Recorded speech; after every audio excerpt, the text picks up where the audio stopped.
Welcome Shane Jacobson to the stage. Look at that. Same jacket.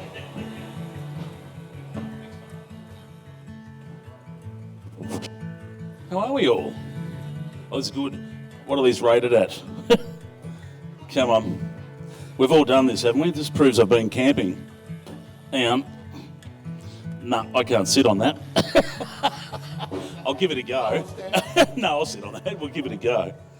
They're the ones who usually end up at the fire, aren't they? Well, yeah, we've all been there before. When you go to someone's campsite and you sit on the chair and the thing folds underneath and you read it and it says, it holds no more than 85 kilo. And I'm like, I went through that town about 25 years ago. So, Shane, not a lot of people know this about you, but you grew up with the scouting movement. Yeah. Went all the way through to Adventurers and Rovers, and I believe you're also a Queen Scout. Yeah, Queen Scout and have been for the last 4 or 5 years and still are the Chief Scout of Victoria. Well, there you go. Yeah. I'm also a scouting lad myself. That's how I got into camping over the years. Did it right from when I was a young fellow in Cubs all the way up to Adventurers. Same. And then camping got bitten by the bug, and that was it, Yeah, well, we did. So I was actually. Anyone here was in scouting? I mean, gosh, there was so many of us back then. It's so funny, It's a bit of a different world now. There's not as many in scouting as there was in our youth, but still, there's plenty that do it. But yeah, that's where it started for me. I used to disappear from Cubs, and we did competition camping, things like Come and Shield and all that kind of stuff. So when I was a kid, we did quite well actually. So yeah, for anyone that remember those days as a Cub or Scout and Venturer, there was competition camping where they'd come and judge your campsite and make sure your kind of sullage area was away from your eating area, your campsite was separate from your eating area and all that kind of stuff. And I even won a bravery award at one camp for saving some kids' lives. When a gas lantern went up, and it was reported to the leaders that I'd got everyone out of there safely. The only thing we couldn't do was tell the truth, because all I said was there was a word that starts with F, and very similar to the word fire truck that ends with a K. I just put that word in with ing at the end of it and said run, and that's how I got them out, and I won a bravery award for telling everyone to effing well run. They didn't know that's what I said, but that's how I got everyone out. Everyone just said Shane got us out of there so quickly. Yeah, but little did they know how I did it. Yes, well, I think everyone's tipped over a camping lantern in their Yeah. garden. And I even believe, I remember days when I was a young kid, and the best thing to try and do was to throw the whole thing on the fire, gas bottle and all. Oh yeah, and no, then run, or effing run, as you say. So it was obviously it was the old lanterns with the old net, and what it was though, a mate, I'll never forget it. I've never seen it happen before or since. He picked it up to move it, and the bottle started to spin. But when it did, we kind of all stared at it spinning, thinking, God, that's the weirdest thing you've ever seen. But of course, if as a grown-up, you just quickly put it back down. But we all stared at it, and then the bottle fell off because it hadn't been screwed on enough. And literally just, obviously the bottle was faulty. Gas came out, hit the element, and then turned into a flamethrower. And yeah, anyway, didn't kill us, but put on a hell of a show.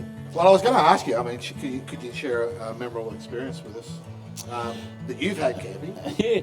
Oh, look, the truth is, they've all been memorable, and that's why I still love camping. I don't think I've had one that wasn't, and I'm not trying to sort of overstate it. So my whole, I'm from the western suburbs of Melbourne. So my family, we didn't have a lot of money growing up. In fact, my dad always said that he was so poor growing up at school, he couldn't even afford to pay attention. So that's pretty poor. And so it just meant we never had a holiday house. There was no one that we knew that could afford a holiday house. But we were able to afford a caravan, a pretty rudimentary thing. It was a 2-foot caravan. You heard me. You walked in, you looked left, you looked right, you'd run out of room. It's a contrast to today's. Another world for what they are now. As we know, they're pretty rudimentary. But so we, all my Christmases and so apart from being in scouting, and as you said, mate, I went through Cubs, Scouts, Venturers, Rovers, and beyond, and did theatre shows. I actually travelled the world with scouting. Is the truth? Is it true that your acting career actually came from the old Melbourne Game Show? Melbourne Game Show, yeah. So even my whole entertainment career literally happened as a result of scouting, because I performed at the Palais Theatre with the game show. So, and then we would go on camps with the game show. We'd go and camp out and do rehearsals and do shows at jamborees, and it just went on forever. But then so all of my Christmases, all of my Easters were in caravans and caravan parks. And so we started at Lawn. We borrowed a little pop-top camper, tiny little thing that leaked. It would have been better off to have slept on top of a sleeping bag out in the rain than inside that thing, because it used to rain and we'd wake up with more water in the caravan than there was on the street. Mate, that still happens to this day. I bet it does. And so that was at Lawn when we were kids, and then my parents got a very old caravan, and then we did 2 years down at Barwon Heads or Ocean Grove, and then from there we went to Torquay at Sealy Bay Caravan Park and did about 8 years there, and then from there we went to Morobe Lodge Caravan Park in Lake Epilon, and we did another 8 years there. Then my parents moved they got a big caravan then when I was in my 20s by then, and then they went to Jan Juc where they were there for another 8 years themselves, and then they got a smaller van and they used to dot around and do single stay sort of weekends at different caravan parks. My whole youth was in caravan parks, and every Christmas and every Easter was in a caravan. I never got to sleep in a caravan.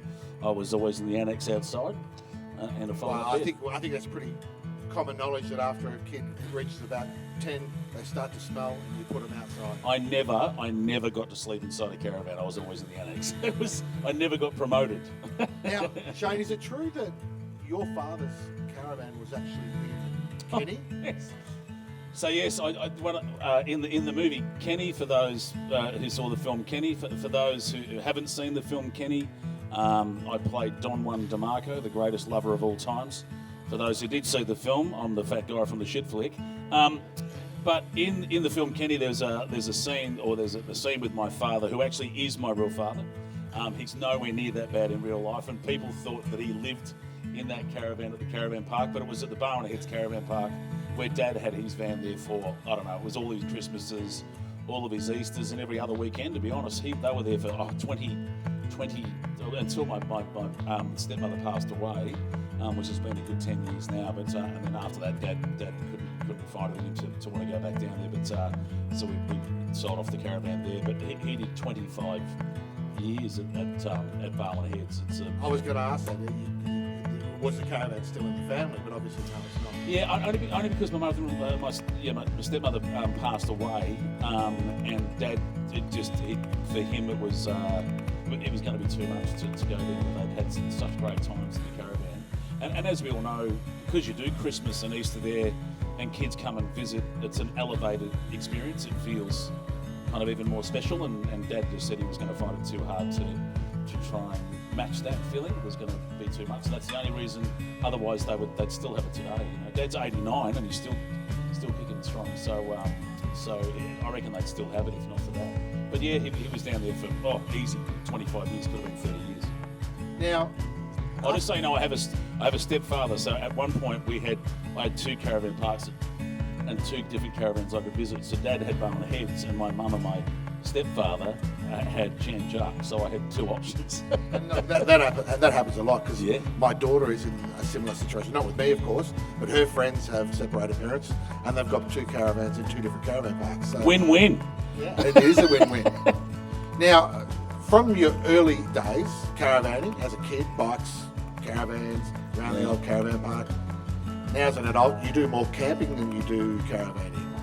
Yeah, well, until we teamed up, mate, and I know that you somehow found out how much I love camping. I built my own camper, which I've still got, and to be honest, I don't think I'll ever get rid of it, because I kind of love it. So I just bought a tradesman's trailer, which had hydraulic sides, put my own drawers in, put my own battery kit in, went and got, some batteries and some solar blankets, and just strapped my own water bottles to it. And so all the kids have swags. Me and my wife, she was never a camper at all before we met, at all. She thought that would be an impossible thing for her to ever imagine going camping, and I said, I promise I'll make it I'll make it enjoyable, which means I'm pretty flat out to get it happening. But she kind of within the first weekend, the kids, of course, I've got 4 children. I have no idea what their names are, but there's 4 of these things in my house, and they all fit in the car. So within the first half a day, we set up camp, lit a fire, did all that kind of stuff. And she said, so what do we do now? And I said, we do nothing. And I know it sounds weird for people that don't camp, but isn't that the truth? And I said, I spent the whole day planning what I was going to cook that night. And then, we do, I've got a swing plate and stuff, so I still do campfire cooking.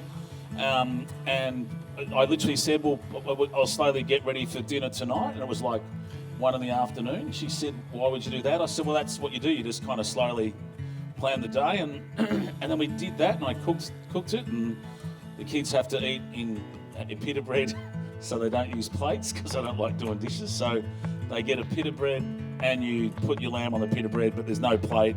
It's called a pita plate. And then when they're finished, they go like that, and then the dishes are done.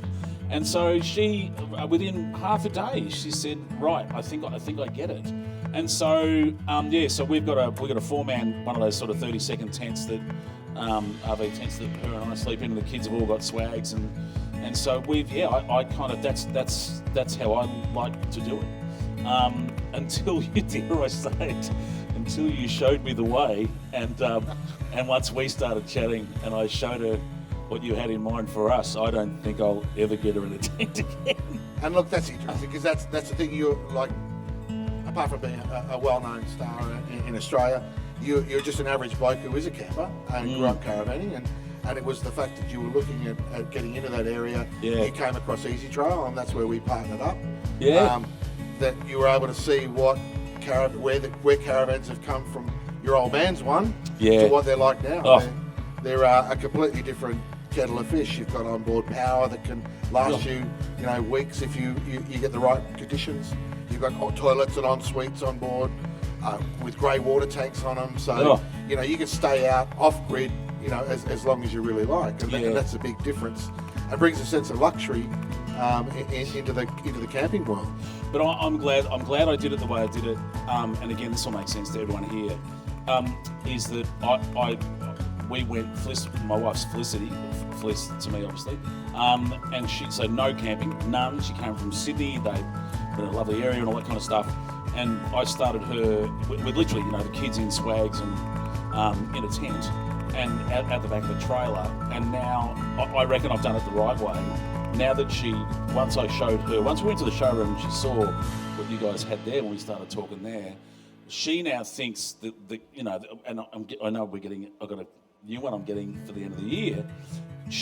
That's a palace to her. That's like first class camping. But it's funny, at the start, I think if I'd have said you're going to get a caravan, she would have gone, why would we go from a house to a small room on wheels, But she came camping, learnt to love camping, and now that we're going to a caravan, she just thinks this is as good as it can get. But I just wonder if people did it the other way.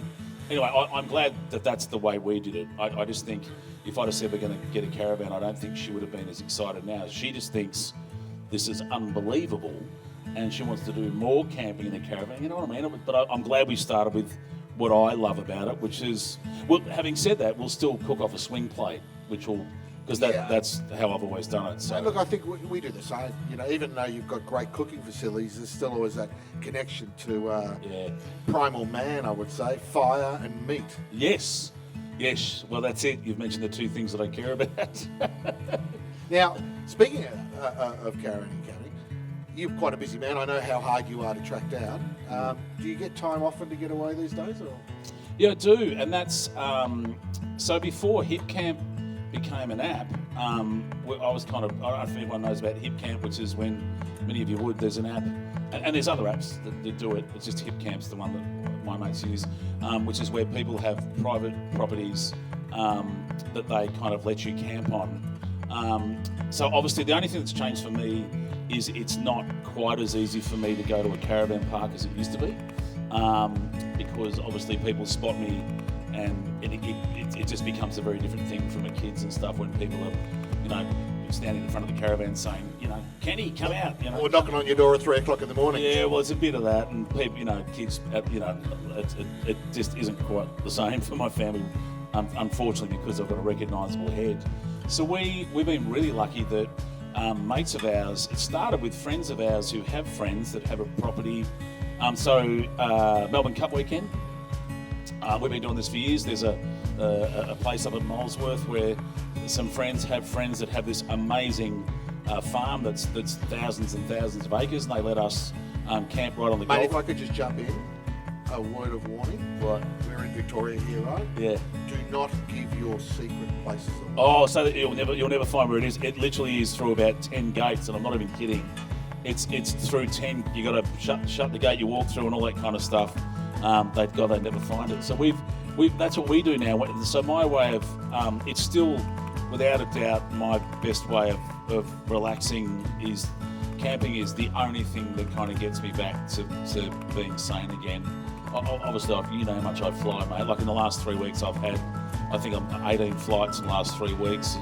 Canada, Vancouver, Toronto back to Vancouver, Sydney 4 times. Like I've had, before COVID, I was doing 200 flights a year. So, I'm platinum with both airlines. To give you an idea of how much I fly, I'm a platinum flyer with both Qantas and Virgin. And so it drives me mad. And to be honest, the idea of aeroplanes, airports, motels, it doesn't matter how good, Ritz-Carlton, you name it, I get put in great places, and none of them make me feel as happy as I do sitting around a campfire beside a river. None of them. It doesn't matter, marble staircase, and seriously, they can have it. I'm not relaxed until I'm staring at an open fire, and as my dad always said to me, and to give you an idea, the reason my family fantasise over campus, for the want of better terms, is my dad. I joked before they were a poor family. This is a true story. My dad was raised in a tent until he was 22 years of age. He never slept under the roof of a house. They were so, and I'm not even joking, they had no money. They were carnival folk. So I was going to say, that's carny background. We're carny folk. So or as they say in Europe, jippos. Yeah, jippos, yeah. So we're literally Australian jippos, and my grandfather and stuff, they ran carnival rides and toured. So my dad loves. I've still got a tin roof. We did a new build, but I've got a tin roof. My dad's favourite music. So my dad's favourite music is Water on a Tin Roof. He used to hear it when he eventually got to go into a house. The sound of rain, because he used to love the sound of rain on campus, because that's how he slept through his entire youth. And then when he got to sleep under a hard roof, Water on a Tin Roof. So that's his favourite music. He's always said. And his favourite television is what he calls the bush television, which, as we know, is a fire pit. An open fire, as he said, the bush television, he said you can stare at a fire for an entire night and there's always something new to look at. And he said, and it's usually got more going for it than, as he says, if you can excuse my language, it's got more going for it than half the shit on television, is what he tells me. He said you can watch it, cook in it, and put a marshie on it and stay warm with it. He goes, that's 4 or 5 devices in one thing there. And he said, it costs you nothing if you've got an axe. So it's always been, the whole concept of camping has always been incredibly romantic and incredibly relaxing all at once for my family anyway. Now, with all the people you've met in your career over the last 30 years, who would you want to take away camping, dead or alive? Oh, dead or alive? Yeah, dead or alive. You got Paul Hogan, you've known. Yeah. You've got... That's a good question. Jeremy Clarkson, there's a few mates. The honest truth is, I'll answer it 2 ways. So the actual truth is, I still want it to be my family. If I could choose anyone on earth, it'd still be my wife and my kids, because that's how we get away. They're about as good a guest as I could ever hope or imagine, because that's how we go away to be just with ourselves. So the answer would still be my wife and my kids, and my mates who I go camping with. In fact, now that I think about it, I can think of nothing worse than taking, imagine you go, I want to take John Lennon and Muhammad Ali camping. What if you take them there, and as you know, not everyone likes camping. Imagine if you took your hero camping and they didn't like it. And I had to say to John Lennon, oh, piss off then. Because we love it. So you know what, now that I think about it, the answer would only be my family and the mates you go camping with. Because as you know, even if you all love camping, it doesn't mean you can all camp together. So there's that. It's that- kind of a special thing, isn't it? Finding the right people to do nothing with. It's the weirdest thing to explain. I've taken the wrong people to do nothing with before, and it destroyed everything about the nothing. It's also similar when you get the intruders that rock up. Oh, When you know there's on a river, there's so many empty places, and all of a sudden you see some lights coming in, right? And there's somebody driving up this long road in, right? And they go and park right next to you. we had this theory with some mates we used to go camping with that you should get the longest field tape measure you can, and we call it the camp measure. And it says no for the first 50 metres, just no. So, and you start at your campsite and you run and you hand it to the people when they pull up, and you go, that's the actual camp measure, and it says no for the first 50 metres. And then after 50 metres, it goes in 5 metre increments, and we used to have a list of, and it was keep going, the next one still too close, 5 metres later said you're dreaming. And then when it gets to 100 metres, it says triple the length of this tape, and you've almost got far enough away from us. So we always talked about this thing that we should print them, which is just a bush camp etiquette tape measure, and that's all the measurements. Yeah, and That's all you need. and one of them, and I had mates that said, at 10 metres it should say there's going to be a fight. We'll set fire to your campsite from here. I snore. So does my wife. So do my kids. Like we had all. I reckon one of the best deterrents, death metal. Yeah. So you put the death metal on the caravan's sound system, and you just turn it up to 11. Yeah. I went camping with a mate who was bald and had a lot of tattoos on him, and I must admit he was good for 200 metres. He used to guarantee you 200 metres when people would pull up. Now, we're going to wind this up shortly, Yeah, Shane. yeah. But I might give the audience a bit of a chance to ask a couple of questions. Would you like to ask Shane a You can couple of ask any questions? question you want. Yeah. Hang on, let me It grab can your be about mic. anything. I can yell it out. I'll repeat the question. How big's my van? Well, at the moment, so I've got one. The one I've ordered is 19 footer, but I'm still at the moment I'm still using the camp trailer. In all honesty, so it's somewhere between a tradesman's toolbox And a 19 footer. a 19 footer. Yeah, but I'm still. I'm thrilled to say my 9-year-old just came home last night, had a sleepover at his mate's place who've got property, and he literally with his mates at 9, 4 of them, and we trust them. We got strict rules around fires and stuff, but they literally camped 400 metres away from my friend's house on top of a hill in Swags, and no parents or anything else, and the only rule they have, which if one has to walk back to the house, they all have to walk back. And my 9-year-old said, "You're not going to believe it, Dad. It got to about 8 o'clock at night, and I got that feeling when I went, oh, that wants to come out of me." And it wasn't number ones, Dad, and they were all pretty annoyed when I said, I've got to go use the real toilet back at the house. They're like, well, now we've all got to walk back. They said, so I wasn't too popular, but I'm glad I did it because it would have been uncomfortable in the swag at midnight trying to get rid of that. So I said, well, there you go. So, yeah, we're still, my youngest bloke up until yesterday literally went with a bag in his hand, and no caravan, which thrilled me. Anyone else got a question they'd like to ask Shane? Doesn't have to be about camping, by the way. Oh, yeah, best memory, favourite place to go. At the moment, there's this private place in Molesworth in Victoria. Like I said, there's this private property we get access to. One of my best mates who's camping crazy. I'll be honest. He talks about camping gear. He rings me. Oh, this battery, it's 200 amp hours, and like it just his whole life is camping, and I love it. But it's his dear father who's no longer with us. It was one of his mates that has this property, and as I said, it's the Goulburn runs past. It's crystal clear water. The kids, we still tub up, we wash in the river, and no one can get to it. No one can see it. Every now and then, some cows turn up near the campsite and have a drink and walk off again. And it's away from everybody. And it's the same weekend every year. There's the same group of us that go, and I love it because my kids talk about it all year. When are we going back to Molesworth? And like even now they know it's only sort of 4 weeks away. And so how I used to talk about Bathurst is how they talk about the Molesworth weekend. I'm like, Bathurst is going to be in 4 weeks, you know what I mean?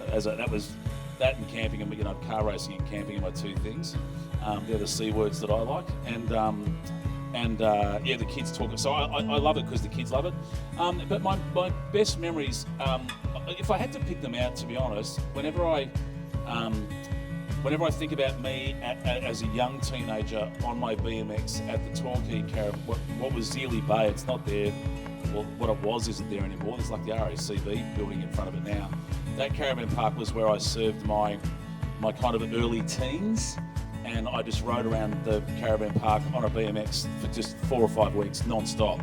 And so I think when I think about my youth, when I watch Nicole Kidman in BMX Bandits, for me, my brain immediately goes back to being at Torquay on a BMX. But I just loved riding bikes, and then every now and then those entertainment troops would turn up in the caravan parks and do a play for a night, and you'd sit in a field, and I think they were probably Christian groups, I don't know, but they'd turn up and do shows in caravan parks. I remember as a kid watching some of the first time I saw entertainment, and my brother, so it would have to be this caravan park because all the memories are flooding back. I haven't thought about it for a long while. And my brother, my greatest memory that I still talk about, we spoke about it at the boardroom. That's right, we did.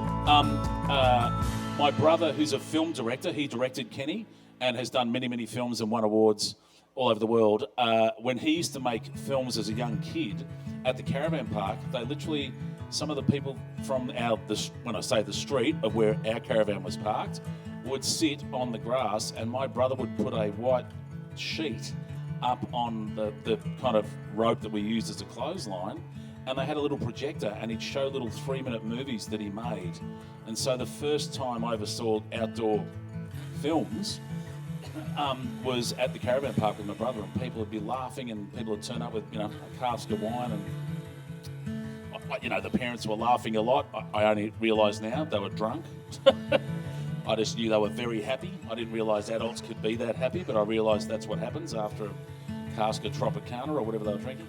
But yeah, so we'd sit there and watch movies on a bed sheet. It was fantastic, and I don't think it can ever get better than that. And I hope my kids feel like that about when we go camping. You know, that there's no devices. And the other thing about my favourite camping spot in Molesworth is our phones don't work. So the kids, it's amazing. All the stuff you know I'm going to say, but the kids are, man, we work with. It is the detox, and that's one of the best things you can do. Yeah, and they do go, and my phone doesn't work, and we go, yeah, I know, isn't it fantastic? And they're devastated for the first 10 seconds, and then 20 seconds later, they've kicked their shoes off, and they're running around in the river, and you go, there you go. So for work, I know the spot we've got to walk to. We've got to walk up a hill, and you get signal. So about once a day, I go up and check if my manager's freaking out that she can't call me, but yeah, that's having no signal is a great thing as well. That's great. And I think I've got time for one more question.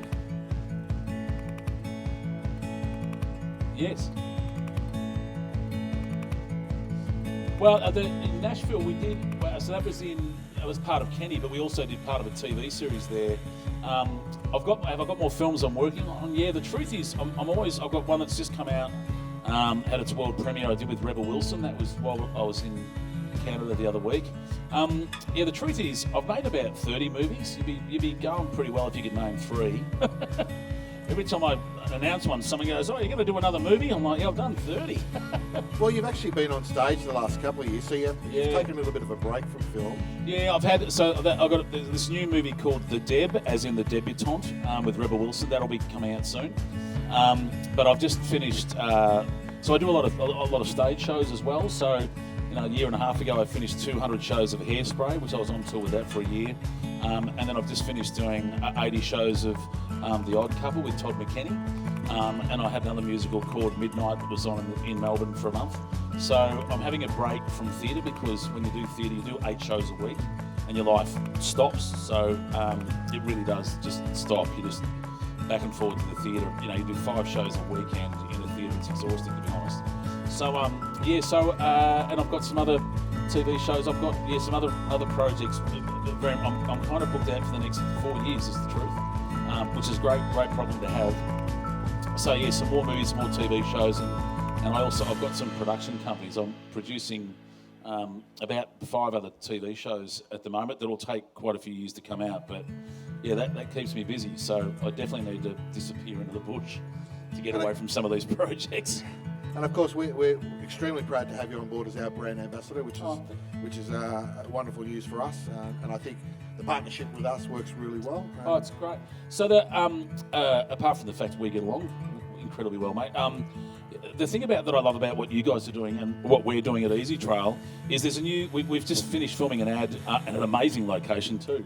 And in fact, I've grabbed the details off your team for that guy's property. Yeah, it was a beautiful one up at Sunbury there. Yeah, and so Seymour. Yeah, just past Seymour. Yeah, but what I love about the ad we've just shot is it's not so much about just Ezytrail, about us. It's actually it's promoting camping, and I actually think, to be honest, it's a free kick for every caravan brand here. It is a free kick for them because it talks about what I love is I hope it doesn't matter that I'll say it now, but I don't think I'm releasing it too early. But it's don't be afraid it's basically don't be afraid to choose adventure in your life. And I think there's never a better time. I mean, there's never been a bad time, but just to remind families to choose adventure. You know what I mean? Just as a family to not be afraid to choose adventure. What a great message. And I know we want our kids. I live on acreage. I live in Mount Macedon. So my kids, they're on buggies, and we've got 3 dogs, and they're out there on the property. I'd love them to be out there more, but they're out there a bit. But we keep saying to them, you've got to be willing to give life a bit of a crack because there's plenty of adventure out there waiting for you. But as you know, if you don't choose to head to adventure, it won't come and take you. You have to head to adventure, which is what I love about camping. So we've said to our kids, life is an adventure, but adventure will not knock on your door and invite you to come and visit it. You have to go and find adventure, but it is waiting for you. And I love the fact that that's what Ezytrail are doing. You guys have been, which is part of what I love about it, is Ezytrail aren't so much about going Ezytrail. It's about choosing adventure, get your family, get in a caravan and get out of there. Get out of your house and get out there and experience a bit of Australia. We've got every right to be incredibly proud of what we've got here as a country, because just think about how. People in other countries, and I've been overseas a lot. Man, do I love bragging about the fact that we know if you want to, you could get on a surf. If you planned your day well enough at the right time of year, you could go and get a surfboard and jump and surf a wave and snow ski down a mountain on the same day. You think about it, it's not too many countries that can boast that. You could visit a pretty decent river, a pretty decent lake, an ocean, and probably the snowfields if you had a crack in the day. If you planned your day. And not only that, as you know, in this country, you can get to a desert, you can get to lush green fields. Like we've got all of it, and that's why so many American films film here. America, they cannot believe we have everything. And I'm the ambassador and have been on and off for 10 years for the World Solar Challenge. I can't tell you how much people from around this planet, so the World Solar Challenge happens here, not because Australians are grouse. It is the only place in the world where from all over the world, like NASA send people here, Microsoft, seriously, all the big brands, out of Japan, they send all these people to come and steal these great mines. They come from all over the planet because they cannot believe that they put their passport away in Darwin, right?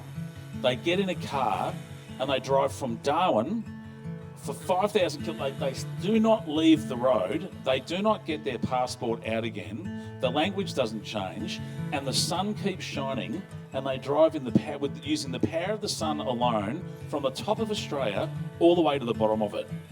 Man, the people from Norway, Sweden, the Scandinavian countries said we would have to lap our country 7 times to do this, and the sun would only shine for 3 of those days. They literally go from the top of, you think about that, it does their brain in that once they get here, they put their passport away. So there's so much that I think, again, I keep saying to my kids, you just don't know how lucky we are. Hopefully I'm getting there somehow, part of the way, to give the message that in this country, you can just go and visit every kind of climate, every kind of bit of scenery you can imagine, and you can drag it behind a car without having to get a passport out. if you can afford the fuel, you can get to see the whole country. It's unbelievable. So, yeah, I'm passionate about it for a good reason, because we're spoiled. We're spoiled to heck. And that's exactly why we produce that ad, is just to show people that adventure is out there for everybody, and we can help you do it. So I'd like to thank you for coming up, mate. Pleasure. Great to have you sit down and have a talk to these wonderful people out here. So if you could all just give Shane a round of applause, that'd be great. Thank you. And we'll be sitting over at the Ezytrail caravans for a bit, because I've got to go and play over there for a bit. Come down and see us at Ezytrail, stand 400. Do you want a hand getting out of that thing? Jesus, that's a long way down, and that's a lot of weight to get out of there. Come over and see Shane. He's happy to have a chat with everybody. If you want to just come, he's be there for the next hour or so. So feel free. Thank you, Shane. See you under the stars, folks. Take well.